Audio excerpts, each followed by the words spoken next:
आज क्या डेट है? 18 तारीख है। डेट लिख देता हूँ, जनवरी चल रही है। नहीं हाँ, यहाँ देखना है बेटा, देखो उधर पढ़ रहा है। देखो अगर अच्छा बैलेंसिंग के मैं अगर कुछ क्वेश्चन दूँ बैलेंसिंग के, ध्यान से देखो, बैलेंसिंग समझ में नहीं आएगी। जैसे मैं एक सिंपल क्वेश्चन देता हूँ, CH2 लिखा है, यहाँ पे ये C मतलब कार्बन, S मतलब सल्फर, ये 2 CH2 प्लस O2 लिखा है, और साथ ही में मैंने इसको रिएक्ट करके इधर साइड प्रोडक्ट लिख दिया CO2 plus water, CO2 plus water. ठीक है, तो मुझे क्या करना है ना, ये एक रिएक्शन है, ठीक है, और इसमें ये जो लेफ्ट हैंड साइड लिखा होता है वो रिएक्टेंट होता है, और जो राइट हैंड साइड लिखा होता है वो प्रोडक्ट होता है। कहने का मतलब जब ये दोनों रिएक्ट किए आपस में तो ये दो चीज़ें बनी। बात समझ में आई? ठीक है, अब अगर मुझे अब ध्यान से देखो, यहाँ पे मुझे ये बताओ कि यहाँ पे मुझे एटम्स बताना है। ठीक है, यहाँ पे मैं लिख देता हूँ कार्बन, सल्फर और ऑक्सीजन। रिएक्टेंट साइड मुझे देख के बताना है कि यहाँ पे कार्बन के कितने एटम है। तो यहाँ पे 1 लिखा है तो कार्बन के 1 एटम है, कुछ नहीं लिखा होता तो 1 मानते हैं, इतना तो आता है ना। कार्बन के 1 एटम है। सल्फर के यहाँ पे 1 × 2 है ना, मैं बोल रहा हूँ, तुम अपना कष्ट मत करो। ठीक है, यहाँ 1 × 2, 2 1 जा 2। बात समझ में आई? तो कितना हो जाएगा सल्फर का एटम 2। ऑक्सीजन के भी यहाँ पे कितने एटम हो जाएंगे 2। बात समझ में आई? क्योंकि यहाँ पे 2 है तो एक बात समझ में आई, एक मॉलिक्यूल ऑफ ऑक्सीजन में 2 एटम है। बात समझ में आई? ये 2 हो गए। यहाँ पे भी अगर मुझे एटम लिखना हो, रिएक्टेंट साइड लिखना हो, कार्बन, सल्फर और ऑक्सीजन, तो यहाँ पे कार्बन के कितने एटम है, कार्बन के कितने एटम है ना, तो यहाँ पे जो कार्बन के एटम है, एक एटम है कार्बन का। बात समझ में आई? तो यहाँ पे 1 लिखेंगे। सल्फर का कितना एटम है, तो सल्फर यहाँ पे एक सेकंड, मैंने सल्फर नहीं लिखा गया। यहाँ पे सल्फर के कितने एटम है ना, यहाँ पे सल्फर के कितने एटम है, सल्फर के कितने एटम है, मैंने रिएक्शन थोड़ा उल्टा लिख दिया है ना। यहाँ पे SO2 आ गया। सल्फर के अब बताओ कितने एटम है, सल्फर के कितने एटम है, 1। सल्फर के यहाँ पे 1 एटम है। और ऑक्सीजन के अगर मैं यहाँ पे एटम देखूँ तो यहाँ पे ऑक्सीजन के एटम कितने हैं, यहाँ पे ये इधर 2 एटम और यहाँ पे 2 एटम, तो टोटल जो एटम हो गए वो 4 हो गए। टोटल कितने एटम हो गए, 4 एटम हो गए। ठीक है, अब ध्यान से देखो, रिएक्टेंट है ना, अब ध्यान से देखना, हमें क्या करना होता है कि देखना होता है कि रिएक्टेंट हैंड साइड एटम और प्रोडक्ट हैंड साइड एटम बराबर है कि नहीं है। कार्बन के एटम बराबर है, सल्फर के नहीं बराबर है, और ऑक्सीजन के भी नहीं बराबर है। तो इसको बैलेंस कैसे करेंगे, इसको हम मल्टीप्लाई या कुछ डिवाइड करके भी हम बैलेंस कर सकते हैं। तो कैसे, ध्यान से देखो, यहाँ पे सल्फर कितना है 2, यहाँ पे सल्फर कितना है 1। बात समझ में, यहाँ पे 2 सल्फर, यहाँ पे 1 सल्फर। ठीक है, तो अगर मैं यहाँ पे 2 लगा दूँ तो बराबर हो जाएगा, 2 सल्फर हो जाएगा। बात समझ में, अगर मैं यहाँ पे 2 लगा दूँ तो बराबर हो जाएगा ना। यहाँ पे अगर मान लो कि मैं इससे लिख देता हूँ, यहाँ पे अगर मैं 2 लगा दिया तो यहाँ पे सल्फर 2 एटम हो जाएंगे, है ना। तो ठीक है, इसको मैं 2 लिख लेता हूँ, इसको मैं क्या कर लेता हूँ 2 लिख लेता हूँ।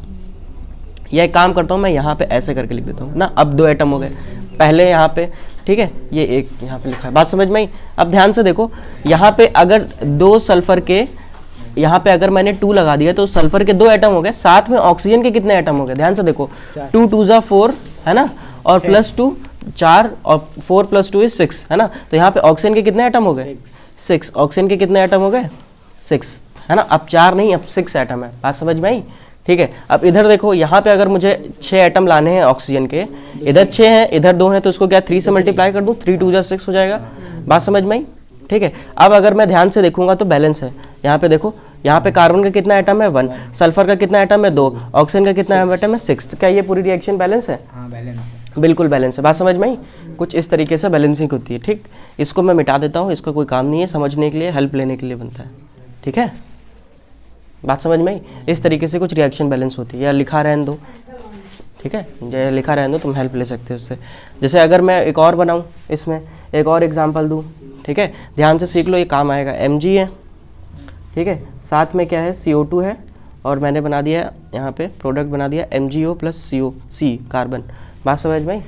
तो इसको बैलेंस करना है। तो यहाँ पे कुछ मत करो, एटम हमको देखने होते हैं।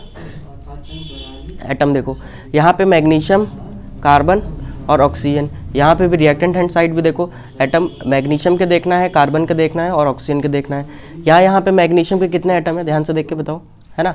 यहाँ पे मैग्नीशियम का 1 एटम है, क्यों? क्योंकि भाई यहाँ पे कुछ नहीं लिखा तो 1 मानेंगे।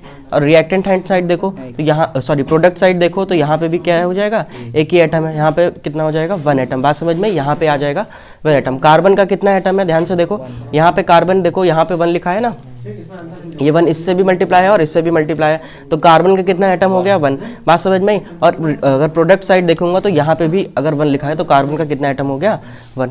बात समझ में आई। ऑक्सीजन का अगर एटम देखूँ रिएक्टेंट साइड, एरो के जो इस साइड लिखा होता है वो रिएक्टेंट होता है। ऑक्सीजन के देखो यहाँ पे, तो यहाँ पे 1 लिखा है तो 1 × 2 = 2, तो यहाँ पे 2 आ गया, यहाँ पे कितना आ गया 2 एटम हो गए। ठीक है, अगर मैं प्रोडक्ट साइड देखूँ तो यहाँ पे ऑक्सीजन के कितने एटम है, ध्यान से देखो यहाँ पे जो ऑक्सीजन के एटम हो जाएंगे, यहाँ पे 1 लिखा है, यहाँ पे क्या लिखा है 1 लिखा है, तो और यहाँ पे भी 1 लिखा है, मान सकते हैं हम ना, समझने के लिए तो मान ही सकते हैं। तो कितना आ जाएगा 1, कितना आ जाएगा 1, तो ऑक्सीजन के भी कितने एटम है 1। बस यहाँ पे हमको क्या बैलेंस करना है, ऑक्सीजन बैलेंस करना है, क्योंकि मैग्नीशियम बैलेंस है, कार्बन बैलेंस है और ऑक्सीजन बैलेंस है, सॉरी ऑक्सीजन नहीं बैलेंस है, कार्बन बैलेंस है, मैग्नीशियम बैलेंस है। तो हम अगर ऑक्सीजन बैलेंस कर दें तो ये रिएक्शन बैलेंस हो जाएगी। बात समझ में आई। ठीक है, तो कैसे बैलेंस करें, रिएक्टेंट साइड 2 ऑक्सीजन के एटम है, प्रोडक्ट साइड 1 ऑक्सीजन के एटम है। क्या यहाँ पे मैं 2 लगा दूंगा तो 2 ऑक्सीजन के एटम हो जाएंगे। ठीक है, तो यहाँ पे मैं 2 लिख दिया, या इसको ऐसे ही लिखा रहने देता हूँ, इसको शांत रहो, इसको ऐसे ही लिखा रहने देता हूँ, यहाँ पे 2 आ गया। बात समझ में आई। ठीक है, अब ये एक बात बताओ, यहाँ पे मैग्नीशियम के कितने एटम हो गए 2, तो मैग्नीशियम के 2 एटम लिख देता हूँ, कार्बन का 1 है तो अभी भी 1 है। बात समझ में आई। अब यहाँ पे देखो, यहाँ पे तो हमने कुछ मल्टीप्लाई डिवाइड किया ही नहीं है, यहाँ पे तो सेम ही रहेगा 1 1 2। बात समझ में आई। क्या यहाँ पे ये देखो, अब इसको मैच करो 1 2 1 1 और 2 2। अब यहाँ पे देखो क्या हो गया, मैग्नीशियम अनबैलेंस हो गया है ना, यहाँ पे अब मैग्नीशियम 1 है, यहाँ पे मैग्नीशियम 2 है। ठीक है, तो एक को बैलेंस किया, दूसरा अनबैलेंस हो गया। अब हम यहाँ पे अगर 2 लगा दे तो मैग्नीशियम भी तो 2 हो जाएगा। ध्यान से देखो 2 1 2। बात समझ में आई। ठीक है, बहुत ईजी है, तुमको कठिन नहीं लगना चाहिए ये, है ना, मल्टीप्लाई करना है तुमको, थोड़ा सा जैसे पजल टाइप का होता है, बहुत आसान है। बात समझ में आई। डिवाइड वाला कुछ सिखा दूंगा अगर आता है तो। ये बात समझ में आई। इस तरीके से होती है बैलेंसिंग। मैं तुमको क्वेश्चन दे देता हूँ, अभी क्वेश्चन लिख दूंगा एंड में, घर पे सॉल्व करना। ठीक है, जो फंसेगा वो बताना। बात समझ में आई। ठीक है, अब देखो जैसे अगर मैं हाँ, अब देखो अनबैलेंस रिएक्शन का मतलब क्या होता है। अनबैलेंस देखो, मैं जैसे ये रिएक्शन देखो, नहीं ये रिएक्शन देखो, इसमें बैलेंस है, इसमें भी बैलेंस है। यहाँ पे देखो ये रिएक्शन जैसे मैंने कल कराई थी, है ना, CO है, कार्बन मोनोऑक्साइड है, CO का मतलब कार्बन मोनोऑक्साइड, है ना, और ये क्या है हाइड्रोजन है, और ये CH3OH है। बात समझ में आई।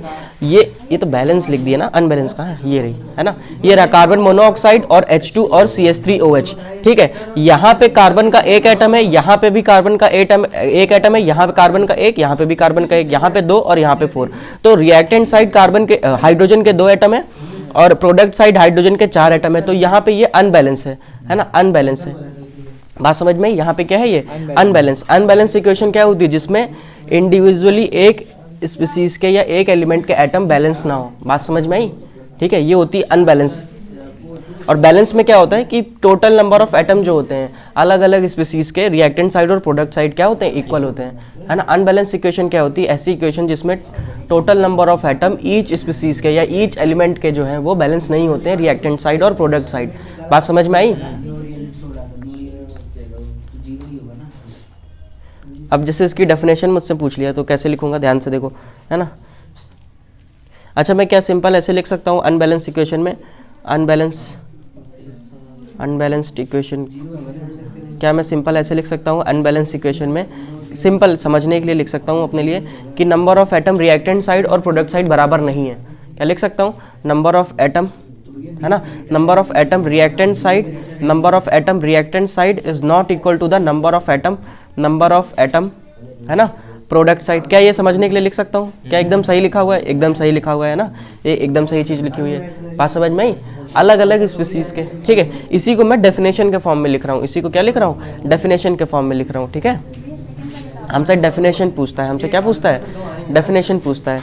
ठीक है, हमसे क्या पूछता है, डेफिनेशन पूछता है। या एक चीज़ और देख लो, अनबैलेंस इक्वेशन को हम एक और उसमें बोलते हैं, अनबैलेंस इक्वेशन को हम बोलते हैं स्केलेटल इक्वेशन। अनबैलेंस इक्वेशन को क्या बोलते हैं, स्केलेटल इक्वेशन। क्या बोलते हैं, स्केलेटल नहीं, स्केलेटल इक्वेशन। इसी को ही हम क्या बोल देते हैं, स्केलेटल इक्वेशन बोल देते हैं। इसी को ही हम क्या बोल देते हैं, स्केलेटल इक्वेशन बोल देते हैं। बात समझ में आई। अब जैसे अगर मुझे इसमें लिखना होगा तो मैं ऐसे ही लिख देता हूँ। इसमें मैं क्या लिखूंगा, अनबैलेंस इक्वेशन की डेफिनेशन में क्या लिखूंगा, बताओ। इट इज़ अ रिएक्शन, या इट इज़ अ, यहाँ पे रिएक्शन भी लिख सकते हो, ठीक है, या it is a equation, it is a equation in which, है ना, it is a equation in which atoms of चुप रहो, in which atoms of each element are not, in which number of atoms of each element it is a equation in which number of atom of each element of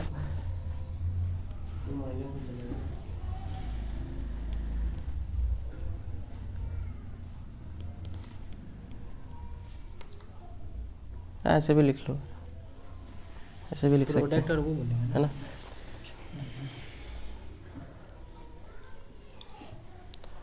not equal product और वो लगा सकते हैं, product और reaction, product and reactant side, ठीक है। देखो, it is a equation in which number of atom of each element not equal on product and reactant side. समझ में आया कि नहीं आया? देखो एक एग्जांपल दे देता हूँ, वहीं अभी यही वाला एग्जांपल ले लो। जैसे Mg है ना, जैसे Mg है, इधर देखो, जैसे Mg है ना, और यहाँ पे ऑक्सीजन है। जब मैग्नीशियम को बर्न करेंगे ऑक्सीजन की प्रेजेंस में तो क्या बन जाता है? MgO बन जाता है, ठीक है। यहाँ पे देखो, पढ़ो इसको एक बार, क्या लिखा है? It is a equation in which number of atom of each element है ना आर नॉट, या नॉट सिंपल भी लिख लो, not equal on product and reactant side. Each element के, यहाँ पे मैग्नीशियम का देखना है, यहाँ पे भी तुमको मैग्नीशियम का देखना है, यहाँ पे भी ऑक्सीजन का देखना है, यहाँ पे भी ऑक्सीजन का देखना है। बात समझ में आई? ठीक है, ये हो गई अनबैलेंस इक्वेशन या स्केलेटल इक्वेशन, ठीक है। बैलेंस इक्वेशन में क्या होगा कि दोनों साइड बराबर होगा, number of atoms of each element of each species are equal on both reactant and product side, ठीक है। वही हो जाएगी इसकी बैलेंस इक्वेशन की डेफिनेशन।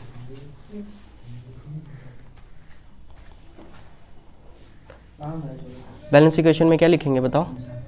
सेम तरीके से लिखेंगे। इट इज़ अ, या ऐसे कैसे लिख दूँ? इट इज़ अ इक्वेशन लिख लो या रिएक्शन लिख लो। It is a equation in which number of, है ना, नंबर ऑफ लिख लो आके खुद ही, number of atoms of each element are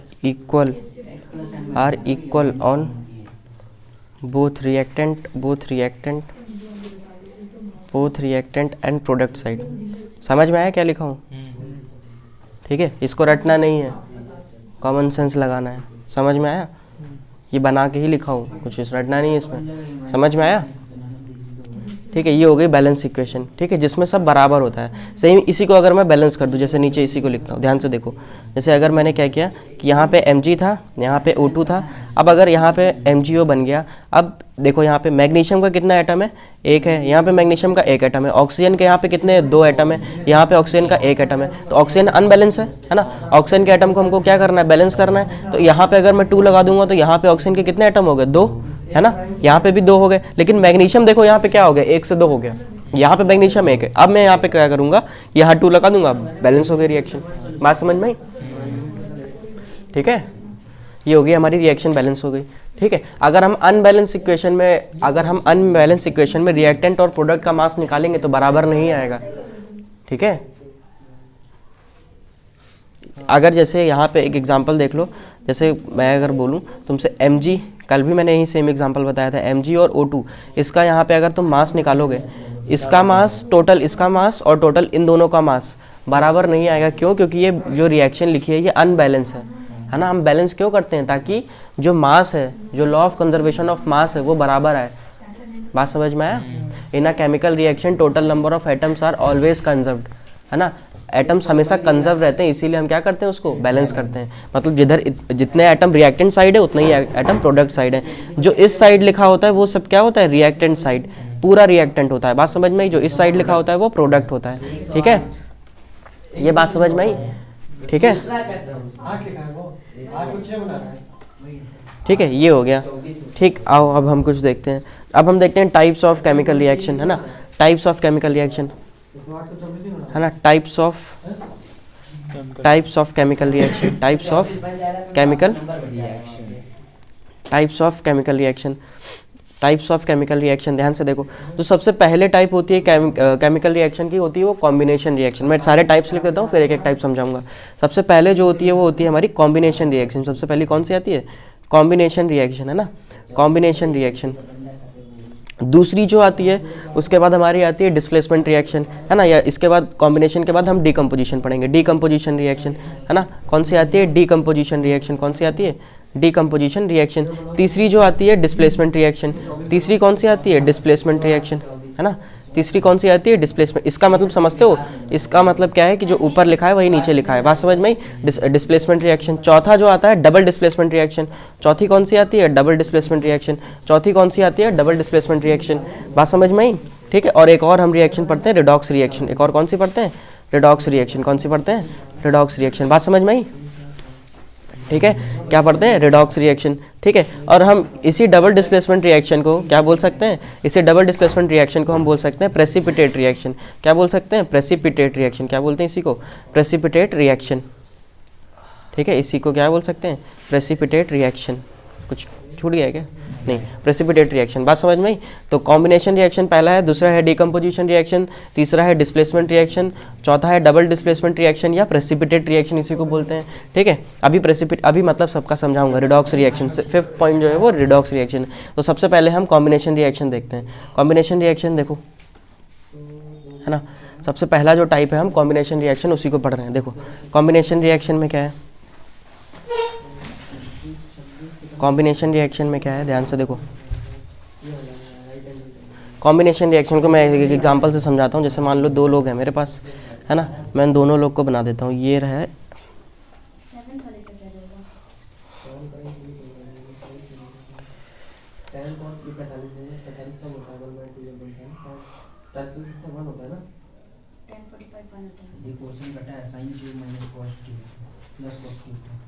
ये काम,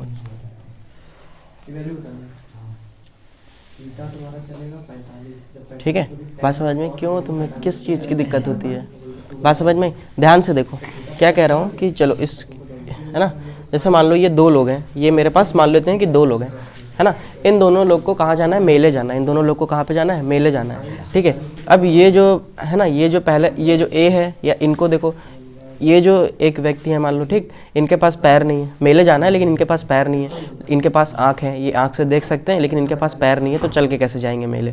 बात समझ में आई? अब ये जो दूसरे इंसान हैं, इनके पास, इनके ये जो है ना, ये अंधे हैं। ये क्या है? ये अंधे हैं, लेकिन इनके पास पैर है। अब इनको मेले जाना है तो कैसे जाएंगे? क्या दोनों इंडिविजुअली मेले जा सकते हैं? नहीं जा सकते। क्यों? क्योंकि इनके पास पैर नहीं है, तो ये चल के कैसे जाएंगे? ठीक है, अब इनके पास आँख नहीं है, तो ये देख के कैसे जाएंगे? तो क्या होता है, इन दोनों को अगर मेले जाना है तो बहुत आसान है। क्या करेंगे ये दोनों लोग? ये दोनों लोग क्या करेंगे? ये जो है ना, ये दोनों लोग क्या करेंगे? ध्यान से देखो, ये दोनों लोग क्या करेंगे कि जो अंधा था, क्या हो रहा है ये, है ना, क्या हो गया भाई, है ना, तो क्या होगा, है ना, ध्यान से देखो क्या होगा कि ये जो, क्या होगा कि ये जो अंधा था, है ना, ये जो अंधा था, है ना, ये जो अंधा था, इसके ऊपर कौन बैठ जाएगा? लंगड़ा बैठ जाएगा। इसके ऊपर कौन बैठ जाएगा? लंगड़ा बैठ जाएगा, है ना। इसके ऊपर मान लेते हैं कि ऐसे लंगड़ा बैठ गया, ठीक है। इसके ऊपर क्या हो गया कि, हाँ, तुमको बोलना नहीं है बस, ठीक है। इसके ऊपर कौन बैठ गया? लंगड़ा बैठ गया। बात समझ में आई? ठीक है, इसके ऊपर लंगड़ा बैठ गया। बात समझ में आई? इसके ऊपर क्या बैठ गया? लंगड़ा बैठ गया। अब ये जो ऊपर है ये रास्ता बताएगा और ये पैरों का इस्तेमाल करके दोनों मेले चले जाएंगे। बात समझ में आई? ठीक है भाई, एक लंगड़ा था, एक अंधा था, दोनों को मेले जाना था, तो लंगड़ा जो था ये क्या हो गया? अंधे वाले के ऊपर बैठ गया। बात समझ में आई? अब दोनों आराम से क्या हो जाएंगे? मेले चले जाएंगे, ठीक है। एक अपना पैर का इस्तेमाल करेगा, एक आँख का इस्तेमाल करेगा, ठीक है। इसी तरीके से होती है कॉम्बिनेशन रिएक्शन, ठीक। इसी तरीके से क्या होती है? Combination reaction. यहाँ पे जितने भी रिएक्टेंट होंगे सारे कंबाइन होकर एक प्रोडक्ट बना देंगे, ठीक है। यहाँ पे जितने भी रिएक्टेंट होंगे सारे कंबाइन होकर क्या कर देंगे? वन सिंगल प्रोडक्ट बना देंगे, ठीक है। कंबाइन होना मतलब जुड़ जाना। जैसे मान लो मेरे पास एक ए रिएक्टेंट है और ये बी रिएक्टेंट है, ये जब कंबाइन होंगे तो एक प्रोडक्ट बना देंगे। एक प्रोडक्ट का मतलब ए बी बना देंगे। बात समझ में? क्या बना देंगे? ए बी बना देंगे। इसका एक बात समझ में, ये होती है कॉम्बिनेशन रिएक्शन। इसका एक एग्जांपल हमने अभी पढ़ा हुआ है हमने मैग्नीशियम रिबन लिया था, उसको ऑक्सीजन की प्रेजेंस में जलाया था। जब ये दोनों कंबाइन होते हैं तो क्या बन जाता है, MgO बन जाता है। क्या बन जाता है, MgO। ठीक है, तो अलग अलग रिएक्टेंट कंबाइन होकर सिंगल प्रोडक्ट बना लेते हैं, उसी को क्या बोल देते हैं, सिंगल प्रोडक्ट बनाने को ही क्या बोल देते हैं, कॉम्बिनेशन रिएक्शन। कंबाइन हो जाना, कॉम्बिनेशन का मतलब क्या हो गया, कंबाइन हो जाना। कॉम्बिनेशन मतलब कंबाइन हो जाना, जुड़ जाना। बात समझ में आई? ठीक है, जितने भी रिएक्टेंट होंगे सारे कंबाइन होकर क्या कर लेंगे, सिंगल प्रोडक्ट बना लेंगे, उसी को क्या बोल देते हैं, कॉम्बिनेशन रिएक्शन। ये बात समझ में आई? ठीक है, ये है कॉम्बिनेशन रिएक्शन। पहले सुनते जाओ। ठीक है, ये हो गई कॉम्बिनेशन रिएक्शन। एक और एग्जांपल देता हूँ कॉम्बिनेशन रिएक्शन का। ठीक है, एक काम करता हूँ, इसी को मैं पहले नीचे लिख देता हूँ। ठीक है, देखो ये रिएक्शन क्या बैलेंस है, क्या ये रिएक्शन बैलेंस है? नहीं बैलेंस है ना। इसको हमको अगर बैलेंस करना है तो यहाँ पे 2 लगा दूंगा, यहाँ पे 2। अभी मैंने सिखाया है ये।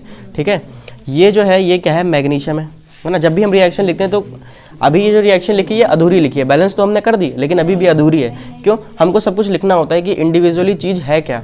जैसे ये MgO लिखा हुआ है, ये MgO क्या है, ये O2 क्या है, ये क्या है, सब लिखना है। तो हम इसको क्या बोलते हैं, मैग्नीशियम ऑक्साइड। क्या बोल देते हैं इसको, मैग्नीशियम ऑक्साइड। इसको क्या बोल देते हैं, मैग्नीशियम ऑक्साइड। इसको क्या बोल देते हैं, मैग्नीशियम ऑक्साइड। ये क्या है, ऑक्सीजन है। ये क्या है, ऑक्सीजन है। ये क्या है, मैग्नीशियम है ना, मैग्नीशियम है। क्या है ये, मैग्नीशियम है। बात समझ में आई?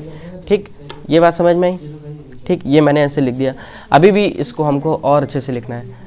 एक बात बताओ, जो मैग्नीशियम ऑक्साइड जो राख बनी थी वो सॉलिड के फॉर्म में थी। ठीक है, और जो ऑक्सीजन होती है वो गैस के फॉर्म में होती है, और जो मैग्नीशियम रिबन था वो भी सॉलिड के फॉर्म में था। तो हमको ये भी लिखना होता है कौन किस तरीके से था। तो ये सॉलिड के फॉर्म में था, ऑक्सीजन जो थी वो गैस के फॉर्म में थी, और जो मैग्नीशियम ऑक्साइड थी वो भी सॉलिड के फॉर्म में थी। बात समझ में आई? तो ये हो गया। अब ये रिएक्शन पूरी कंप्लीट हो गई। ठीक है, हमको देखो एक तो स्टेट्स लिखने होते हैं। हमको क्या लिखने होते हैं, स्टेट्स लिखने होते हैं। सॉलिड है ना, सॉलिड और ये गैस। ठीक है, सॉलिड लिक्विड गैस स्टेट होते हैं, पढ़े हो ना, सॉलिड लिक्विड गैस। तो ये सॉलिड है, ये गैस है, ये भी सॉलिड है। बात समझ में? एक तो स्टेट लिखने होते हैं और एक तो नाम लिखना होता है सबका कि कौन है क्या। ये मैग्नीशियम है, ये ऑक्सीजन है और ये मैग्नीशियम ऑक्साइड है। और साथ में हमको एक चीज़ और लिखनी होती है, इनको बैलेंस करना होता है। यहाँ पे 2 लगा दिया, यहाँ पे 2 लगा दिया। इससे क्या हुआ कि यहाँ पे total number of atom each species के क्या हो गए, बराबर हो गए, ईच एलिमेंट के क्या हो गए, बराबर हो गए, रिएक्टेंट साइड और प्रोडक्ट साइड, है ना। ताकि मास निकालोगे तो गड़बड़ ना आए। ठीक है, तुमको नींद कितनी आ रही है, सोते ही रहोगे जीवन में। इधर देखो, ठीक है, इधर देखो, ध्यान से देखो। अब जैसे एक और जैसे मैं अगर इसमें रिएक्शन लिखूं, है ना, मान लो मेरे पास यहाँ पे कैल्शियम ऑक्साइड है। ये भी समझाता हूँ, बहुत अच्छा इंटरेस्टिंग है। देखो, मान लो मेरे पास कैल्शियम ऑक्साइड है। ठीक है, पहले मैं रिएक्शन लिखता हूँ। कैल्शियम ऑक्साइड है, उसको साथ में मैंने क्या कर दिया, वाटर में रिएक्ट करा दिया। ठीक है, वाटर साथ में मैंने क्या कर दिया, रिएक्ट करा दिया। अब क्या बन जाता है, यहाँ पे कैल्शियम हाइड्रोक्साइड बन जाता है, CaOH का होल ट्वाइस। क्या बन जाता है, CaOH का होल ट्वाइस। यहाँ पे एक रिएक्टेंट दूसरा रिएक्टेंट, दोनों रिएक्ट करके क्या सिंगल चीज बनाए, इसी को बोलते हैं कॉम्बिनेशन रिएक्शन, कंबाइन कर जाना। इसी को क्या बोल देते हैं, कंबाइन कर जाना। इसी को बोल देते हैं हम कॉम्बिनेशन रिएक्शन या कंबाइन कर जाना। बात समझ में आई? ठीक है, इसी को हम क्या बोल देते हैं, कॉम्बिनेशन रिएक्शन या कंबाइन कर जाना। साथ में यहाँ पे एक चीज़ और बनती है, उसको हम हीट बोल देते हैं। ठीक है, तो हीट को हम काउंट नहीं करते। हीट मतलब है ना, हीट हमको प्रोडक्ट देखना होता है, प्रोडक्ट कितने बने, तो प्रोडक्ट तो एक ही बना ना, और साथ में हीट निकली। ठीक, अब जैसे इस ये रिएक्शन देखो, क्या ये बैलेंस है? आओ देख लेते हैं, क्या ये बैलेंस है? क्या ये बैलेंस है? साथ में मैं यहाँ पे ऐसे हीट लिख देता हूँ, है ना, साथ में यहाँ पे मैं क्या कर देता हूँ, हीट लिख देता हूँ। ठीक है, क्या ये रिएक्शन बैलेंस है? ध्यान से देखो, देख लेते हैं। यहाँ पे कैल्शियम का 1 एटम, यहाँ पे भी कैल्शियम का कितना है, 1 एटम। यहाँ पे ऑक्सीजन का 1 एटम और ये 2, तो दो एटम हो गए। यहाँ पे भी ऑक्सीजन के ये 2 इसके पास भी जाएगा, यहाँ पे भी 2 आएगा।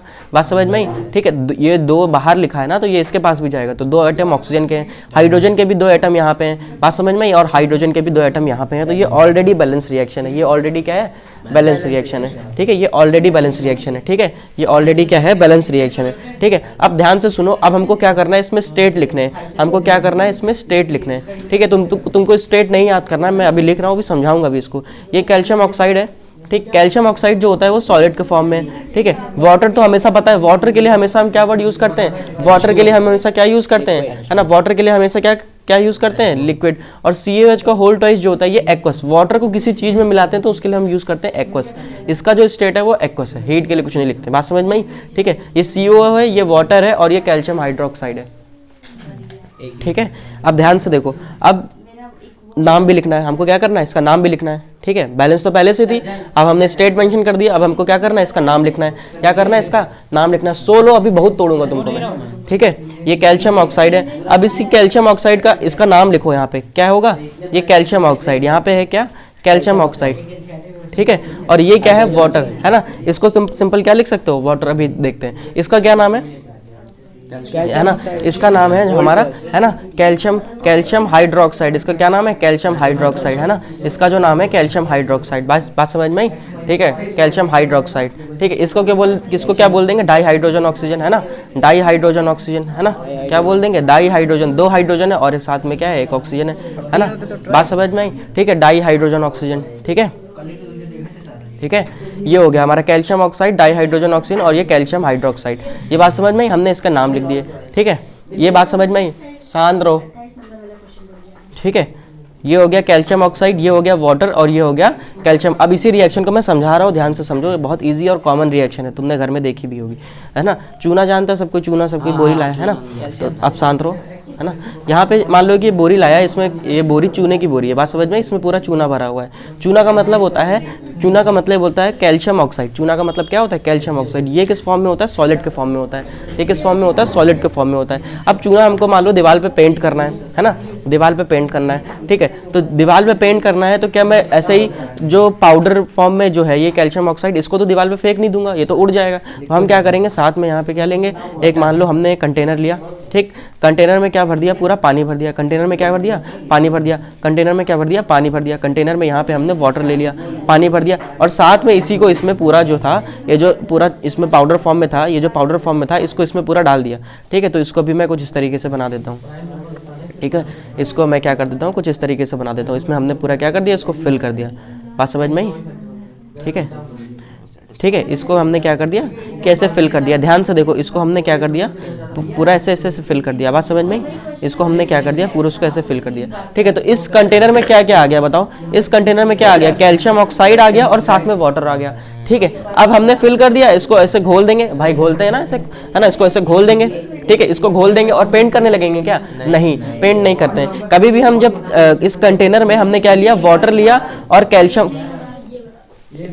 इसमें हमने क्या लिया, वाटर लिया और कैल्शियम ऑक्साइड लिया, इन दोनों को क्या कर देंगे, मिक्स कर देंगे, बात समझ में आई। और उसके बाद इस कंटेनर को रख देंगे, है ना। रात तक का इंतजार करेंगे, सुबह पेंट करेंगे, बात समझ में आई, ठीक है। नहीं होगा, क्यों नहीं होता, इधर देखो यार, कुछ समय के लिए इंतजार करते हैं, बात समझ में आई। क्यों ऐसा इसलिए करते हैं, क्योंकि जब भी हम वाटर के अंदर कैल्शियम ऑक्साइड को मिलाते हैं ना, तो ये जो कंटेनर होता है ना, ये बहुत गर्म हो जाता है ना। हीट निकलने लगती है, ठीक है। क्या होती है, हीट निकलने लगती है, बात समझ में आई। क्या होती है, हीट निकलने लगती है, ये बात समझ में आई, ठीक है। तो ये दोनों जब मिलेंगे तो क्या बन जाता है, बताओ, कैल्शियम हाइड्रोक्साइड। जब ये दोनों मिलते हैं, जब वाटर और कैल्शियम ऑक्साइड जब मिलते हैं, तो क्या बन जाता है, कैल्शियम हाइड्रोक्साइड, है ना। क्या बन जाता है, कैल्शियम हाइड्रोक्साइड। और साथ में एक कंटेनर बहुत गर्म हो जाता है, तो इसीलिए हम क्या लिख देते हैं कि हीट बन जाती है, बात समझ में आई। साथ में ये कंटेनर जो है ना, ये बहुत गर्म हो जाता है, ठीक है। इसको छुओगे तो गरम लगेगा, तो हीट निकलती है, बात समझ में आई, ठीक है। गर्म हो जाता है, बात समझ में आई, ठीक है। तो हीट निकलती है, ठीक। इसी ये देखो, ये कॉमन रिएक्शन है, घर में देखी होगी तुमने सब, बात समझ में आई, ठीक है। ये हो गई, ये क्या हो गया, अंदर ही अंदर गर्म थे, ऐसे अंदर हाथ डालेंगे ऐसे नहीं होगा भाई, तसला गर्म हो जाएगा, बात समझ में आई, ठीक है। क्या ये रिएक्शन समझ में आई। देखो, ये सॉलिड के फॉर्म में था। देखो, हमेशा याद रखो कि अगर वाटर को किसी चीज में मिला, जैसे मान लो कोई, मेरे पास कैल्शियम ऑक्साइड था, है ना। मेरे पास क्या है, कैल्शियम ऑक्साइड है, मेरे पास क्या है, कैल्शियम ऑक्साइड है, और उसको मैंने, सही से बैठो, यहाँ पे मान लो मेरे पास कैल्शियम ऑक्साइड है, उसको मैंने वाटर के अंदर मिलाया है ना। उसको मैंने क्या किया है, वाटर के अंदर मिलाया है। तो उसके लिए हम क्या यूज करते हैं, एक्वस यूज करते हैं। क्या यूज करते हैं, एक्वस, ठीक है। वाटर के लिए हमेशा लिक्विड यूज करते हैं, स्टेट, घोलने वाला नहीं। पानी के अंदर अगर किसी चीज को मिला देते हैं तो एक्वस बोलते हैं, बात समझ में आई, ठीक है। जो बोल रहा हूँ उतना ही सुनो, और अपना दिमाग कम लगाओगी कि है नहीं तुम्हारे पास। मैं तो सही कह रहा हूँ ना, घोलने को मतलब मिक्सी तो कहते हैं। शांत रहो, या मिक्सी, और मैं मिक्सी नहीं दे रहा हूँ यहाँ पे तुमको, बात समझ में आई। ध्यान से देखो, ये बात समझ में आई, एक, है ना। शांत रहो भाई, कॉमन सेंस बहुत ज्यादा है तुम लोग के पास, इतना है नहीं मेरे पास। इधर देखो, अब ध्यान से देखो, कुछ कॉमन नेम भी यूज होता है। कैल्शियम ऑक्साइड है, कैल्शियम ऑक्साइड का नाम क्या होता है, कैल्शियम ऑक्साइड जैसे मैंने ये लिख दिया ना, पढ़ाई करो, यहाँ पे कैल्शियम ऑक्साइड अगर मैंने लिख दिया ना, तो कैल्शियम ऑक्साइड का एक कॉमन नेम होता है, इसको हम बोलते हैं क्विक लाइम। इसको क्या बोल देते हैं? क्विक लाइम, है ना, इसको हम कॉमन नेम बोल देते हैं क्विक लाइम। आप समझ में आया? ठीक है, इसको क्या बोल देते हैं? ठीक है, समझ गया। ठीक है, क्विक लाइम, बात समझ में आई? क्विक लाइम, ठीक है। यहाँ पे हो गया कैल्शियम ऑक्साइड, इसी कैल्शियम ऑक्साइड को हम कॉमन नेम में क्या बोल देते हैं? Quick lime. ये इसका क्या है? केमिकल नेम है, ये इसका क्या है? केमिकल फॉर्मूला है। बात समझ में आई? ठीक है, हाँ, बात समझ में आई? ठीक है, क्विक लाइम कैल्शियम ऑक्साइड होता है, मतलब वैसे लिक्विड टाइप में होता है, पाउडर के फॉर्म में चूना। बात समझ में आई? ठीक है, इसका नाम क्विक लाइम होता है, लाइम लिखा है तो उसका मतलब ये नहीं कि नींबू होगा, ये बात समझ में आई? सीमेंट नहीं होता है। ठीक है, तुम शांत रहो। नींबूड़ा, छोटा छोटा नींबूड़ा, दिमाग कम हो जाएगा। आप तो वो कर रहे हैं, ऐसे कौन मार रहा है? इधर देखो, जैसे अगर मान लो कि मैं एक रिएक्शन और लिख रहा हूँ यहाँ पे, है ना, यहाँ पे मान लो कि मैं एक रिएक्शन लिख रहा हूँ, बर्निंग ऑफ कोल की रिएक्शन लिख रहा हूँ, ध्यान से देखना, बर्निंग ऑफ कोल की रिएक्शन लिख रहा हूँ, है ना, बर्निंग ऑफ कोल की रिएक्शन लिख रहा हूँ, स्ट्रेट बढ़ो, बर्निंग ऑफ कोल की बोल रहा हूँ, बर्निंग ऑफ कोल की रिएक्शन लिखो। बात समझ में आई? तो बर्निंग ऑफ कोल में क्या लिखोगे? यहाँ पे मान लो कि मेरे पास कार्बन है ना, मान लो मेरे पास कोयला है, उसको मैं कार्बन लिख रहा हूँ, ठीक है। कोयले में क्या होता है? कार्बन होता है ना। कार्बन, कोयला किस फॉर्म में होता है? सॉलिड के फॉर्म में, ये तो सबको पता है। ऑक्सीजन की प्रेजेंस में जब जलाएंगे तो ऑक्सीजन गैस फॉर्म में होगी, क्या बन जाता है ना, क्या बन जाता है? यहाँ पे ये कार्बन है, कार्बन ऑक्सीजन से कंबाइन किया, है ना, कार्बन ऑक्सीजन से कंबाइन किया, क्या बन गया? CO2 बन गया। क्या बन गया? CO2, ठीक है, CO2 बन गया। बात समझ में? कार्बन डाइऑक्साइड, है ना, कार्बन डाइऑक्साइड बन गया। क्या बन गया? कार्बन डाइऑक्साइड बन गया। ठीक है, ये एक बर्निंग ऑफ कोल का एग्जांपल दिया है एनसीईआरटी में कॉम्बिनेशन रिएक्शन का। क्यों कॉम्बिनेशन रिएक्शन है? क्योंकि ये देखो, ये कार्बन, ये ऑक्सीजन, अलग अलग रिएक्टेंट क्या हो गए? कंबाइन करके क्या बना दिए? यहाँ पे CO2 बना दिए। क्या कर रहे हो तुम यार? क्यों नहीं सुन रहे हो? एक चीज फेंक देंगे भी, टोपा ऊपर सब निकाल के यहाँ से। क्यों हंस रहे हो? आ जाओ वहां से। ये बर्निंग ऑफ कोल देखो, ये कार्बन है और ये ऑक्सीजन है, क्या बन गया? CO2 बन गया। ठीक है, फॉर्मेशन ऑफ वाटर देखो, है ना, फॉर्मेशन ऑफ वाटर देखो, फॉर्मेशन ऑफ वाटर देखो, है ना, ये भी एक कॉम्बिनेशन रिएक्शन है। कैसे? ध्यान से देखो, फॉर्मेशन ऑफ वाटर जब हम करेंगे तो यहाँ पे मान लो मेरे पास हाइड्रोजन है, हाइड्रोजन गैसियस फॉर्म में, ठीक है, और ऑक्सीजन है, ये भी गैसियस फॉर्म में, ठीक है। जब दोनों कंबाइन करी तो क्या बन गया? वाटर बन गया। वाटर का फॉर्मूला होता है H2O। वाटर का क्या फॉर्मूला होता है? H2O। वाटर का क्या फॉर्मूला होता है? H2O। बात समझ में आई? जब तुम यहाँ पे ध्यान से देखोगे तो हाइड्रोजन के यहाँ पे 2 एटम है और यहाँ पे भी हाइड्रोजन के 2 एटम है, तो रिएक्टेंट और प्रोडक्ट साइड हाइड्रोजन तो बैलेंस है लेकिन ऑक्सीजन नहीं बैलेंस है। कैसे? यहाँ पे ऑक्सीजन के 2 एटम है लेकिन यहाँ पे ऑक्सीजन का 1 एटम है, तो इसको बैलेंस करने के लिए मुझे यहाँ पे 2 लगाना पड़ेगा। इसको बैलेंस करने के लिए मुझे यहाँ पे क्या करना पड़ेगा? 2 लगाना पड़ेगा। ठीक है, हाइड्रोजन अब कितने हो गए? यहाँ पे 4 और ऑक्सीजन कितने हो गए? 2। अब यहाँ पे मुझे अगर यहाँ पे अगर हम 2 लगा देंगे तो हाइड्रोजन भी क्या हो जाएंगे? 4। बात समझ में? सीधे बैठो ना। बात समझ में? यहाँ पे हाइड्रोजन कितने हो गए? 4, ऑक्सीजन कितने हैं? 2, हाइड्रोजन कितने हैं? 4, ऑक्सीजन कितने हैं? 2। बात समझ में आई? बोलो, ये बात समझ में आई? ठीक। अब वाटर बना है तो वाटर लिक्विड के फॉर्म में होगा, ये याद रखना। यहाँ पे हाइड्रोजन जो है वो गैसियस फॉर्म में है, यहाँ पे ऑक्सीजन गैसियस फॉर्म में है और हाइड्रोजन वाटर जो बना है वो लिक्विड के फॉर्म में है। बात समझ में आई? ये हो गई हमारी कॉम्बिनेशन रिएक्शन। अभी हम कॉम्बिनेशन रिएक्शन ही पढ़ रहे हैं। क्यों भाई? अलग अलग रिएक्टेंट कंबाइन किए और सिंगल प्रोडक्ट बना दिए, इसी को बोलते हैं कॉम्बिनेशन रिएक्शन। इसी को क्या बोल देते हैं? Combination reaction. बात समझ में? ये हो गई हमारी कॉम्बिनेशन रिएक्शन। इसको हमने बैलेंस भी कर दिया, इसमें स्टेट भी लिख दिए और इतना तो आता है ना, ये हाइड्रोजन है, ये ऑक्सीजन है और ये वाटर है। ठीक है, अब जैसे एक है ना, ये हो गई हमारी कॉम्बिनेशन रिएक्शन। ठीक, अब एक्सोथर्मिक रिएक्शन देखो, है ना। एक्सोथर्मिक रिएक्शन का मतलब क्या होता है? ध्यान से देखो, एक्सोथर्मिक रिएक्शन, है ना, एक्सोथर्मिक रिएक्शन, है ना। फिर तुम वैसे बैठ गए। एक्सोथर्मिक रिएक्शन देखो, एक्सोथर्मिक रिएक्शन क्या होता है? एक्सो, एग्जिट मतलब निकलना, एग्जिट मतलब जहां से बाहर निकलते हो। एक्सोथर्मिक रिएक्शन जिसमें हीट इवॉल्व होती है ना, जिसमें हीट बनती है ना। 2 रिएक्टेंट को मिलाओगे तो क्या बन जाएगी? हीट बन जाएगी। जैसे तुमने पढ़ा था कैल्शियम ऑक्साइड और साथ में वाटर को, हीट नहीं और भी साथ में बनेगा। कैल्शियम ऑक्साइड और वाटर को मिलाओगे तो CaOH का होल ट्वाइस बनता है, कैल्शियम हाइड्रोक्साइड बनता है और साथ में हीट बनती है ना। तो ऐसी रिएक्शन जिसमें साथ में हीट बन जाए, साथ में बोल रहा हूँ, साथ में हीट बन जाए, हीट इवॉल्व हो जाए, बात समझ में आई, उसको बोलते हैं एक्सोथर्मिक रिएक्शन। एग्जिट का मतलब एग्जिट का होती है जहां से बाहर निकलते हो, है ना, तो हीट निकल जाए तो एक्सोथर्मिक रिएक्शन, बात समझ में आई, उसको क्या बोल देते हैं, exothermic reaction. The reaction in which heat energy, heat is a form of energy, पढ़े हो, हीट बोल दूं या स्लैश एनर्जी लिख दूं, the reaction in which heat slash energy is evolved या liberated is known as exothermic reaction. ठीक है, अपना दिमाग बंद रखो, ठीक है। द रिएक्शन इन विच, है ना, the reaction in which heat is a form of energy पढ़ा है। The reaction in which heat slash energy is, है ना, heat slash energy is release, ऐसे लिख लो, रिलीज्ड, है ना।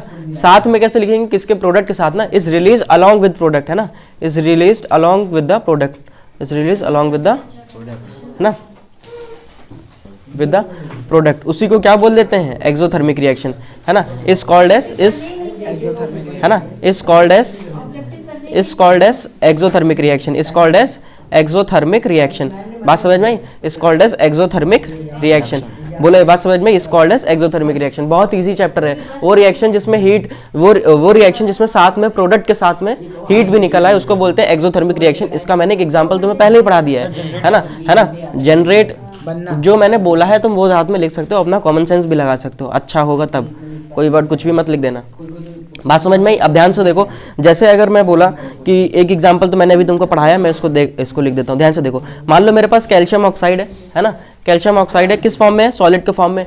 जो लाऊंगा, मान लो मैं बोरी लेके आया कैल्शियम ऑक्साइड की, वो सॉलिड के फॉर्म में होगी ना, पाउडर के फॉर्म में होगी, ठीक है। उसको मैंने क्या किया, वाटर में मिला दिया, उसको मैंने क्या कर दिया, क्यों नहीं सुन रहे हो तुम, क्या कर रहे हो हाथ में, है ना, वाटर में मैंने क्या कर दिया, मिला दिया, वाटर में मैंने क्या कर दिया, मिला दिया, बात समझ में आई। तो वाटर के लिए हमेशा कौन सा स्टेट लिखोगे, लिक्विड। वाटर के लिए हमेशा कौन सा स्टेट लिखोगे, लिक्विड। वाटर के हमेशा, वाटर के लिए अगर केवल वाटर लिखा है तो लिक्विड लिखोगे, है ना। वाटर को देख के तो बोलते हो कि लिक्विड है ना, वाटर के लिए हमेशा लिक्विड लिखोगे। अगर किसी चीज को वाटर में मिला रहे हैं तो एक्वस लिखोगे। ये बात जो बोल रहा हूँ ध्यान से सुनो, ठीक है। अब इन दोनों को मिला दिया ना, कैल्शियम ऑक्साइड को वाटर में मिला दिया, तो जो भी बनेगा ना उसको हम क्या बोलेंगे, एक्वस, बात समझ में आई, है ना, क्या बोलेंगे, एक्वस। तो क्या बन जाता है, CaOH का होल ट्वाइस, क्या बन जाता है, CaOH का होल ट्वाइस, क्या बन जाता है, CaOH का होल ट्वाइस। और साथ में क्या बन जाती है, हीट बन जाती है, साथ में क्या बन जाती है, हीट। तो ये एक एक्सोथर्मिक रिएक्शन है, बात समझ में आई। यहाँ पे ये कैल्शियम ऑक्साइड है, ये क्या है बताओ, है ना, ये है हमारे पास कैल्शियम ऑक्साइड, इसका नाम भी लिखना होता है ना, ये है कैल्शियम ऑक्साइड। इसी कैल्शियम ऑक्साइड को क्या बोल सकते हैं, इसी कैल्शियम ऑक्साइड को हम क्या बोल सकते हैं, क्विकलाइम। इसी को क्या बोल सकते हैं, क्विकलाइम। इसी को क्या बोल सकते हैं, क्विकलाइम। इसी को हम वाटर बोलते हैं। और ये क्या लिखा हुआ है यहाँ पे, है ना, ये क्या लिखा हुआ है यहाँ पे बताओ, है ना, ये, इसको मैं ऐसे लिख देता हूँ, कैल्शियम हाइड्रोक्साइड, है ना। इसको क्या बोल देता हूँ, कैल्शियम हाइड्रोक्साइड, क्या बोल देता हूँ, कैल्शियम हाइड्रोक्साइड, क्या बोल देता हूँ, कैल्शियम हाइड्रोक्साइड। या इसी का साथ में एक और नाम होता है स्लेग लाइम, है ना। अभी हम लिख लेंगे इसको, बात समझ में आई, स्लेग लाइम, ठीक है। इसी को ही हम क्या बोल देते हैं, स्लेग लाइम बोल देते हैं। मैं एक काम करता हूँ, है ना, ध्यान से देखो, अभी लिख रहा हूँ, यहाँ पे साथ में क्या बन जाएगी, हीट बन जाएगी। एक सेकंड रुको, ये लो, ध्यान से देखो, यहाँ पे साथ में क्या बनेगी, है ना, ये क्या बनेगी, हीट बनेगी। हीट बनी है इसीलिए इसको क्या बोल रहे हैं, एक्सोथर्मिक रिएक्शन बोल रहे हैं, बात समझ में आई। और इसी को हम क्या बोल देते हैं, इसी को हम क्या बोल देते हैं, स्लेग लाइम बोल देते हैं। क्या बोल देते हैं, स्लेग लाइम। तो अगर स्लेग लाइम तुमको बोल दिया तो स्लेग लाइम का मतलब होता है कैल्शियम हाइड्रोक्साइड, CaOH का होल ट्वाइस, ठीक है। इसको क्या बोल देते हैं, स्लेग लाइम, है ना। स्लेग लाइम, क्विक लाइम, ये सब तुमको आना चाहिए, मैंने बता दिया है ना, बात समझ में आई, है ना। जो चीज सामने अगर लिखी है वो तुमने देख के समझ पा रहे हो तो कोई काम नहीं तुमको पढ़ने का, बात समझ में आई, ठीक। ये लिखा है कैल्शियम ऑक्साइड, इसी को बोलते हैं हम क्विकलाइम, और स्लेग लाइम को हम बोल देते हैं कैल्शियम हाइड्रोक्साइड, बात समझ में आई। और इस रिएक्शन में साथ में हीट निकली है, इसीलिए हम इसको क्या बोल रहे हैं, एक्सोथर्मिक रिएक्शन। 4 बार बोल चुका हूँ, दोबारा बोलोगे तो मार दूंगा, बात समझ में आई। सुनना नहीं है ढंग से तो मत सुनो, सब दूसरों को सुनने दो, ठीक है।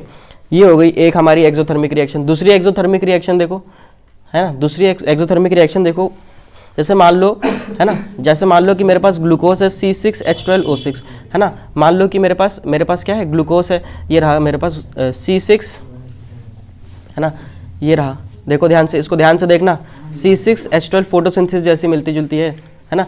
C6H12 फोटोसिंथेसिस रिएक्शन आती है कि नहीं, 9 पढ़ के आए हो।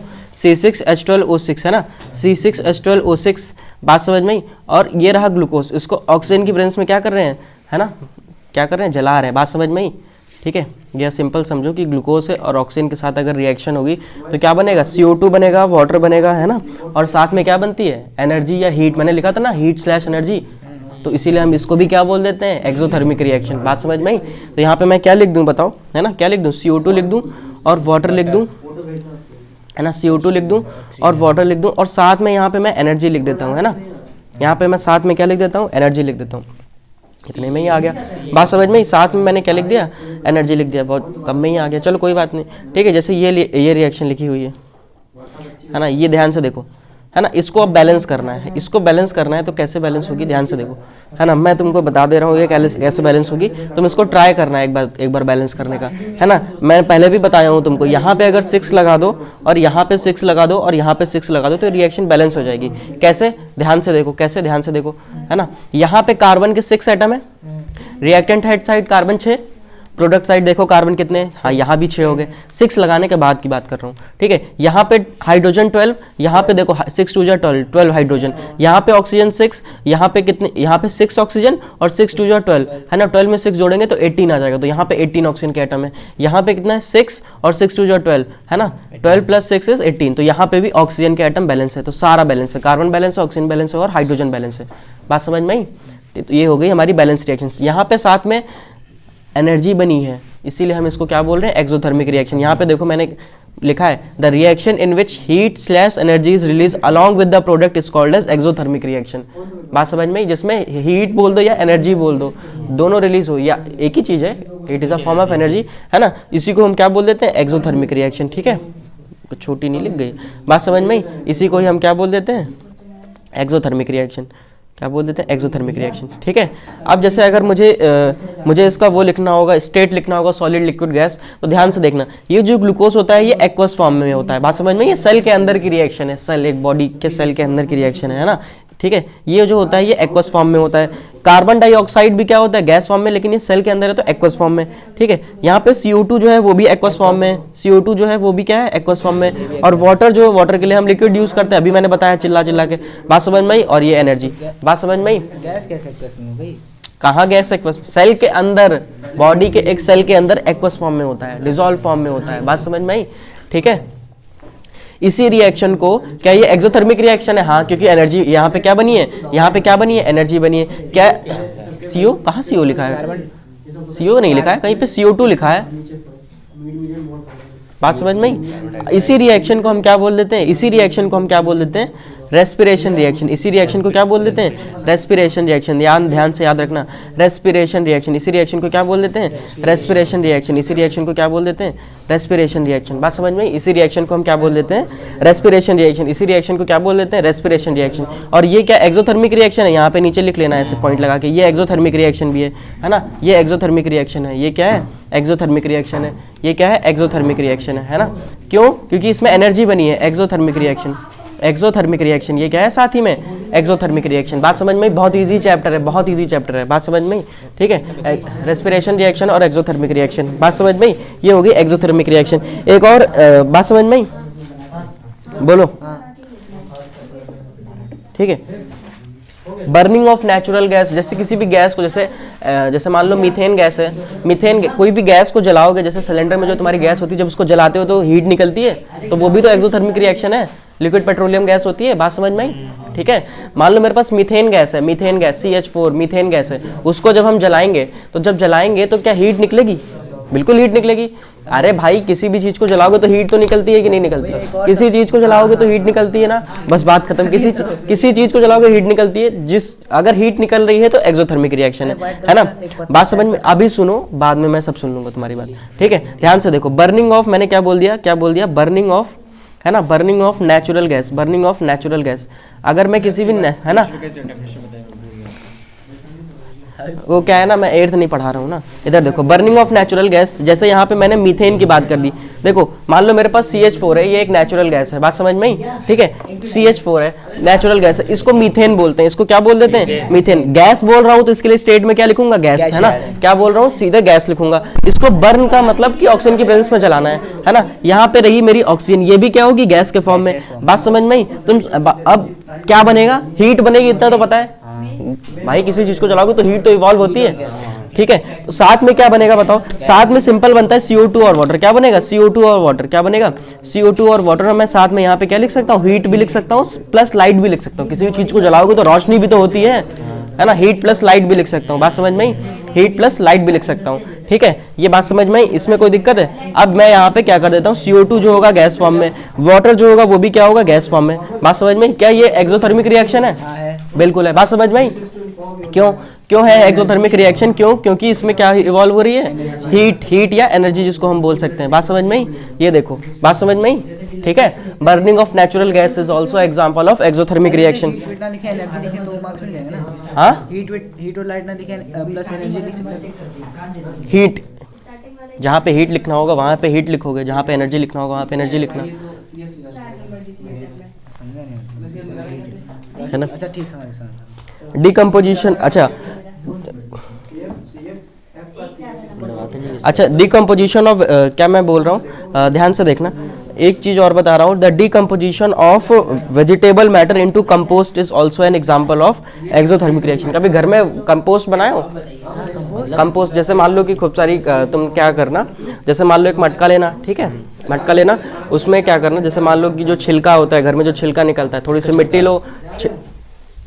किसका छिलका निकलता है, किसका छिलका निकलता है? सब्जी का यार, वेजिटेबल बहुत चीज से छिलका होता है ना, किसका कोई भी सब्जी का, वेजिटेबल में क्या आता है? बात समझ में नहीं? बैठो अभी, बात समझ में?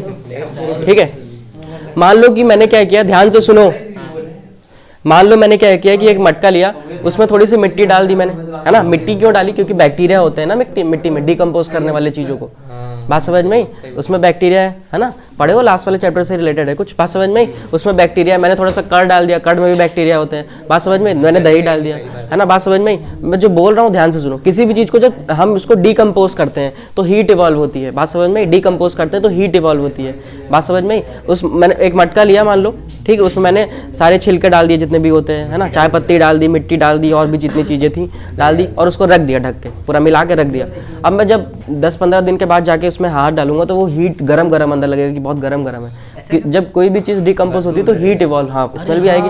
बात समझ में? खाद होती है ना, इसे खोदो तो उमस होती है। ठीक है, द डिकम्पोजिशन ऑफ, है ना, ठीक है, द डिकम्पोजिशन ऑफ, है ना, the decomposition of vegetable matter, है ना, the decomposition of vegetable matter. भैया वो हीट प्रोड्यूस क्यों होती है, कैसे होती है? क्योंकि चीज़ें उसमें सड़ती रहती है ना, इसीलिए। The decomposition of vegetable matter into compost, है ना, और वो जो एंड में प्रोडक्ट बन जाएगा उसी को क्या बोलते हैं, कंपोस्ट, खाद बोलते हैं, है ना, वर्मी कंपोस्ट। बात समझ में? उसी को वर्मी कंपोस्ट बोलते हैं। बात समझ में? खाद। बात समझ में? The decomposition of vegetable matter into compost, है ना, वर्मी कंपोस्ट से ही आया, वर्मी नहीं लिखा हूँ, है ना, कंपोस्ट। बात समझ में? Compost is an example of, है ना, is an example of decomposition reaction. ऐसे स्टेटमेंट में पूछ लेगा तब भी समझ जाना, है ना, डिकम्पोजिशन रिएक्शन, है ना, इसको क्या बोल देते हैं, डिकम्पोजिशन रिएक्शन। क्या बोल देते हैं इसको, डिकम्पोजिशन रिएक्शन। बात समझ में आई? ये हो गई डिकम्पोजिशन रिएक्शन। ठीक, डिकम्पोजिशन रिएक्शन को क्या मैं एक्सोथर्मिक रिएक्शन बोल सकता हूँ? बोलो। बिल्कुल बोल सकता हूँ, है ना, एनर्जी है ना, क्योंकि अरे ये नहीं कह रहा हूँ, मतलब किसी चीज, कोई भी चीज जब सड़ती है तो हीट इवॉल्व होती है, ऐसा याद रखो। बात समझ में? एंडोथर्मिक रिएक्शन बताओ क्या होती है, है ना। एंडोथर्मिक रिएक्शन ऐसी रिएक्शन जिसमें हमको हीट देनी पड़ती है। बात समझ में? जैसे तुम लोग नहीं पढ़ते हो तो मुझे हीट देनी पड़ती है अपने हाथों से। बात समझ में? इस रिएक्शन को क्या बोलते हैं, एंडोथर्मिक रिएक्शन। ठीक है, एंडोथर्मिक रिएक्शन क्या होती है ना, कैसे देंगे? हाँ, वो जब प्रैक्टिकल कराएंगे तो बताएंगे, है ना। एंडोथर्मिक रिएक्शन, एंडोथर्मिक रिएक्शन, है ना, एंडोथर्मिक रिएक्शन। एंडोथर्मिक रिएक्शन क्या होता है, ध्यान से देखो, अभी समझ में आ जाएगा, है ना। एंडोथर्मिक रिएक्शन, जैसे मान लो इस यहाँ पे मैं डेफिनेशन लिखूंगा और यहाँ पे एक उससे समझा रहा हूँ। जैसे मान लो मेरे पास कैल्शियम कार्बोनेट है ना, ध्यान से समझना। मान लो मेरे पास कैल्शियम कार्बोनेट है, ठीक है। अब इसी कैल्शियम कार्बोनेट को जब मैं हीट करूंगा, है ना, ये कैल्शियम कार्बोनेट ऐसा टुकड़ा होता है ना, पत्थर टाइप का, उसको मैंने क्या, शांत रहो, मैं जो समझा रहा हूँ वो सुनो, उसको मैं गैस पे रख दिया, है ना। बात समझ में? जब उसको हीट करूंगा तो क्या होगा, हीट मैं दे रहा हूँ ना, इसमें हीट प्रोडक्ट साइड नहीं बन रही है, रिएक्टेंट साइड में दे रहा हूँ, उसको गर्म कर रहा हूँ, खुद दे रहा हूँ, है ना। तो हीट जब मैं इसको हीट दूंगा तो क्या बन जाएगा, कैल्शियम ऑक्साइड और साथ में CO2। होता क्या है कि ये जो कैल्शियम कार्बोनेट होता है, ये मान लो इतना बड़ा टुकड़ा है, ठीक, इसमें इसमें क्या है कि CO2 गैस जो है वो बीच में ट्रैप है, तो वो निकल जाती है और क्या बचता है, कैल्शियम ऑक्साइड बचता है। बात समझ में आई? अभी मैं इसका एक्सपेरिमेंट दिखाऊंगा तो समझ में आ जाएगा। ठीक है, ध्यान से देखो, ये कैल्शियम कार्बोनेट है ना, ये रहा कैल्शियम ऑक्साइड और ये रहा CO2। जब मैं कैल्शियम कार्बोनेट को हीट किया तो क्या बन गया, कैल्शियम ऑक्साइड और CO2। बात समझ में आई? तो ये एक क्या है, एंडोथर्मिक रिएक्शन, हमको इसमें हीट देनी पड़ी है। क्या ये हीट इस साइड, नहीं, इस साइड है, मतलब इस एरो के ऊपर लिखा है, इसका मतलब कि हम उसको गर्म कर रहे हैं। पहले हम गर्म नहीं कर रहे थे, हीट अपने आप गर्म हो जा रहा था तसला, सॉरी है ना, अपने आप तसला गर्म हो जा रहा था। बात समझ में आई? ठीक है, क्या ये बात समझ में आ रही है? इसको हम बोलते हैं एंडोथर्मिक रिएक्शन। बात समझ में आई? क्या बोलते हैं इसको? अब जैसे ये होता है कैल्शियम कार्बोनेट सॉलिड के फॉर्म में, ये भी सॉलिड के फॉर्म में, ये गैस के फॉर्म में। नाम लिख लेते हैं। CaCO3 को क्या बोल देते हैं, कैल्शियम कार्बोनेट। ये सब तुम्हें आता है ना, कैल्शियम कार्बोनेट है ना, इसको क्या बोल देते हैं, कैल्शियम कार्बोनेट है ना। और CO को क्या बोल देते हैं, कैल्शियम ऑक्साइड, या इसी को हम क्या बोल देते हैं, क्विकलाइम। इसी को क्या बोल देते हैं, कैल्शियम ऑक्साइड या क्विकलाइम। इसको क्या बोल देते हैं, कार्बन डाइऑक्साइड। इसी को क्या बोल देते हैं, कार्बन डाइऑक्साइड। क्या बोल देते हैं इसी को, कार्बन डाइऑक्साइड। इसी को क्या बोल देते हैं, कार्बन डाइऑक्साइड। बात समझ में आई? तो ये जो है ना, ये एंडोथर्मिक रिएक्शन का एक एग्जाम्पल है ना। अभी नहीं, एंडोथर्मिक रिएक्शन क्या होता है, the reaction in which heat is absorb by, भाई देखो, इसको मैंने जब गर्म किया, जब मैं इसको गर्म करूंगा तो ये हीट को क्या करेगा, एब्जॉर्ब करेगा। ठीक है, और कैल्शियम ऑक्साइड और CO2 में क्या हो जाएगा, अलग अलग हो जाएगा। ठीक है, तो इसको मैं लिखूंगा कैसे, द रिएक्शन इन विच, है ना, the reaction in which,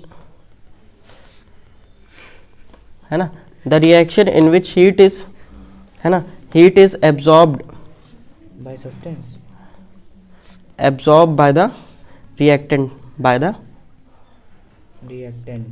reactant है ना, is known as अगर वो प्रोडक्ट में लिखा हो तो यहाँ प्रोडक्ट लिखेंगे, तो वो एक्सोथर्मिक रिएक्शन हो जाएगी। अगर प्रोडक्ट साइड बन रही है हीट तो is known as endothermic reaction, endothermic reaction. ठीक है, इसको क्या बोल देते हैं, एंडोथर्मिक रिएक्शन। ये बात समझ में आई? पूरा नहीं लिखे आप, क्या नहीं लिखा, absorb by, is known as endothermic reaction. बात समझ में, is known as endothermic reaction. ठीक है, ये हो गया हमारा एक एंडोथर्मिक रिएक्शन का एग्जांपल। और तो रिलीज प्रोडक्ट करता है ना, तो वो तो लिख दीजिए, क्या मैंने, बाय प्रोडक्ट। क्या बोल रहे हो, पहले जब पूरा पढ़ लेना फिर कुछ डिसीजन लेना। बात समझ में आई? बिना कुछ पढ़े, बिना कुछ सुने, ना सुनते हो ढंग से, बस कुछ बोलना है तुमको। अरे नहीं सुने तो हैं, सुने हो तो घर जाके फिर से रीड करना, सब क्लियर हो जाएगा। ठीक ठीक। ठीक है, एक मैं तुमको तरीका बता देता हूँ, ध्यान से देखो। जैसे मान लो मैंने भूल गए तो एक्सोथर्मिक ऐसे लिख दिया मैंने, एक्सोथर्मिक है ना, एक्सोथर्मिक, और मैंने यहाँ पे लिख दिया एंडोथर्मिक। ध्यान से सुनो, एंडोथर्मिक है ना, एक्सोथर्मिक और एंडोथर्मिक, है ना।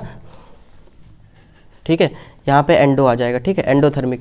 ध्यान से देखो, यहाँ पे एक्सो लिखा है ना, एक्सो मतलब एग्जिट बोल सकता हूँ ऐसे कुछ, जिसमें हीट निकलेगी। अब हीट कहाँ पे बनेगी, प्रोडक्ट साइड बनेगी। कहाँ पे बनेगी, प्रोडक्ट साइड। कहाँ बनेगी, प्रोडक्ट साइड। बात समझ में आई? उसको क्या बोल देंगे, एक्सोथर्मिक। उसको क्या बोल देंगे, एक्सोथर्मिक। हीट बोल दो या एनर्जी बोल दो, हीट बोल दो या एनर्जी बोल दो। बात समझ में आई? कहाँ बनेगी, प्रोडक्ट साइड। कहाँ बनेगी, प्रोडक्ट साइड। कहाँ बनेगी, प्रोडक्ट साइड। और एंडोथर्मिक का मतलब क्या होगा बताओ, एंडोथर्मिक मतलब जिसमें हीट को क्या कर, रिएक्टेंट, हम रिएक्टेंट साइड होगी, हीट क्या होगी, रिएक्टेंट साइड लिखी होगी। बात समझ में आई? ठीक है, या इसमें बोल दूं, मैं सिंपल बोल दूं, हीट जिसमें हम प्रोवाइड करेंगे, गर्म कर रहे हैं ना, हीट प्रोवाइड करेंगे, या हीट रिएक्टेंट साइड लिखी होगी। कुछ समझ में आ रहा है, कुछ जा रहा है थोड़ा बहुत, है ना। हीट जिसमें क्या करेंगे, प्रोवाइड करेंगे। हीट क्या करेंगे, इसमें प्रोवाइड करेंगे, या क्या करेंगे, रिएक्टेंट साइड। हम ऐसे बोल सकते हैं कि रिएक्टेंट साइड लिखी होगी, तो उसको क्या बोल देते हैं, एंडोथर्मिक रिएक्शन। उसको क्या बोल देते हैं, एंडोथर्मिक रिएक्शन। क्या ये बात समझ में आई? कॉम्बिनेशन रिएक्शन समझ में आया? कॉम्बिनेशन रिएक्शन का मतलब जिसमें अलग अलग रिएक्टेंट मिलके सिंगल प्रोडक्ट बना दें, उसको क्या बोल देते हैं। देखो मान लो मेरे पास A है, B है और साथ में C है ना, हमको सिंगल प्रोडक्ट मिल जाए तो उसको बोल देते हैं कॉम्बिनेशन रिएक्शन। उसको क्या बोल देते हैं, कॉम्बिनेशन रिएक्शन। उसको हम सिंपल बोलते हैं कॉम्बिनेशन रिएक्शन। ठीक है, उसको हम बोलते हैं कॉम्बिनेशन रिएक्शन। ध्यान से देखो, अगर मैं कॉम्बिनेशन रिएक्शन की डेफिनेशन लिखूँ, है ना, क्या मैंने जगह छोड़ी कॉम्बिनेशन रिएक्शन की डेफिनेशन की, लिखे तो है ना, कॉम्बिनेशन रिएक्शन की डेफिनेशन, है ना। देखो, अगर मैं कॉम्बिनेशन रिएक्शन की डेफिनेशन अब लिखूं, अब तुमको समझ में आएगा, है ना। कॉम्बिनेशन रिएक्शन की जब मैं अगर डेफिनेशन लिखूंगा तो ध्यान से देखना, कॉम्बिनेशन रिएक्शन को क्या मैं ऐसे लिख सकता हूँ, है ना, द रिएक्शन इन विच, है ना, द रिएक्शन इन विच, है ना, the reaction in which, the reaction in which many many reactant combine, है ना, many reactant combine to form, many reactant combine to form, क्या कर रहे हो, पता नहीं लोग क्यों हंस रहे हैं। है ना,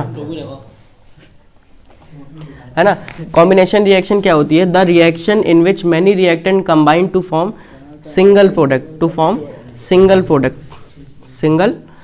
प्रोडक्ट, है ना, single product is called combination reaction, is called combination reaction, is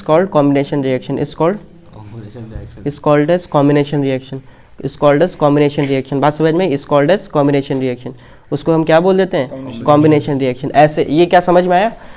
बात समझ में आई? जब अलग अलग रिएक्टेंट, जैसे अगर मैं यहाँ पे ए लिख दिया, बी लिख दिया, कितनी बार समझा चुका हूँ, सी लिख दिया, यहाँ पे डी बन गया, ये जो है ना ये रिएक्टेंट है, ये क्या है? रिएक्टेंट है। अलग अलग रिएक्टेंट कंबाइन होकर सिंगल प्रोडक्ट बना दिए, है ना, सिंगल प्रोडक्ट बना दिए, है ना, सिंगल प्रोडक्ट, है ना। उसको क्या बोल देते हैं? कहाँ दिमाग है तुम लोग का, है ना, उसको क्या बना देते हैं? Single product. तुम अपना फ़ोन जेब में रखो या तो पढ़ाई करो, ठीक है, उसको क्या बोल देते हैं? Combination reaction. ये बात समझ में आई? कॉम्बिनेशन रिएक्शन, ठीक। इसी का जो उल्टा होती है डीकम्पोजिशन रिएक्शन होती है। इसी का उल्टा क्या होती है? Decomposition reaction. इसी का उल्टा क्या होती है? डीकम्पोजिशन रिएक्शन, ठीक है। तो डीकम्पोजिशन रिएक्शन कल पढ़ेंगे, पोजीशन बनाए हैं अब मैं पूछूं? ठीक है। ये बात समझ में आई? मैं पूछूं? ठीक, अभी रुक जाओ। अरे